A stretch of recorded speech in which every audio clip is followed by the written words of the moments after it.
അതെ സാർമാരെ, എനിക്ക് നിങ്ങളുടെ ഒരു ചോദ്യം. നിങ്ങളുടെ സ്റ്റുഡൻസിൽ ആരെങ്കിലും ഇതുപോലെ നന്നായി പെർഫോം ചെയ്യുമ്പോൾ, ഐ മീൻ സ്റ്റഡീസിലാണ് പെർഫോം ചെയ്യുമ്പോൾ, നിങ്ങളുടെ ഒരു ആറ്റിറ്റ്യൂഡ് എങ്ങനെയാണ്, അല്ലെങ്കിൽ നിങ്ങൾ എങ്ങനെയാണ് അത് സന്തോഷിക്കുക? പല സിറ്റുവേഷൻസും നമുക്ക് ഉണ്ടാവാറുണ്ട്. നമ്മൾ തികച്ചും ഒരു വലിയ വിജയപ്രതീക്ഷകളില്ലാത്ത ചില കുട്ടികളുണ്ടായിരിക്കും. ആ കുട്ടിയുടെ +2 മാർക്ക് 64.5%. അതൊരു വലിയ മാർക്കല്ലല്ലോ ഒരു സയൻസ് സ്റ്റുഡന്റിനെ സംബന്ധിച്ച്.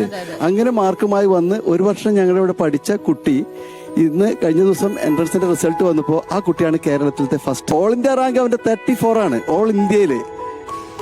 അപ്പൊ അങ്ങനെ ഒരു വലിയ വിജയത്തിലേക്ക് ആ കുട്ടി എത്തുമ്പോൾ അതുണ്ടാവുന്ന ഒരു സന്തോഷം ആ രാത്രിയാണ്. 10:30 രാത്രി റിസൾട്ട് വരുന്നത്. ആ 10:30 നേരത്തെ അവൻ എന്നെ വിളിക്കാണ്, സാർ എന്റെ റാങ്ക് 34, ഓൾ ഇന്ത്യ റാങ്ക് 34 എന്ന് പറഞ്ഞ് വിളിക്കുമ്പോൾ നമ്മളിൽ ഉണ്ടാവുന്ന ഒരു സന്തോഷം.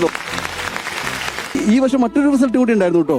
അതായത് +2 തോറ്റു വന്നൊരു കുട്ടി, അവള് ഇവിടെ വന്നതിന് ശേഷം +2 പാസ്സായി, ഈ എൻട്രൻസ് പാസ്സായി, ഇന്ന് മർച്ചന്റ് നേവിയുടെ ഒരു കോളേജിൽ അഡ്മിഷൻ എടുത്ത് നിൽക്കുക. നാളത്തെ ഒരു ക്യാപ്റ്റൻ ആവാൻ പോണ കുട്ടിയാണത്.